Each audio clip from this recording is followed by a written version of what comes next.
All right, so you're out on the golf course and you're smoking your cigar, having some drinks, and pretty much you know how it goes out there. So, a lot of times we forget to take something to hold our cigar and we don't want it to turn off when it's your turn to actually take a swing.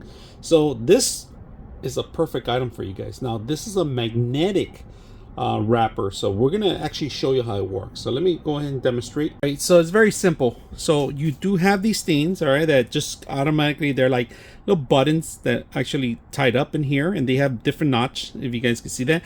They have magnets in case your cart is made of plastic. You don't have a metal piece to actually magnetize the actual cigar into it. So the way you do, you wrap it around, make sure you figure it out how it works, how much tight you have to tighten this. All right, so you don't want to mess your cigar prior to using it. So we find the exact measurements, tie this end here, if you guys can see that.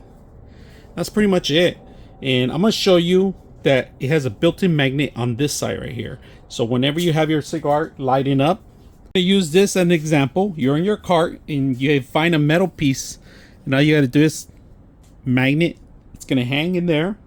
Either way, if you want to point it down, up, as a built-in magnet automatically, you don't have to worry about anything else, and it hangs in there any direction you want. You guys can see out of the box they give you everything is needed, including the magnets, including some metal pieces here with the adhesives. So very simple, easy to use. I hope you guys enjoyed the video.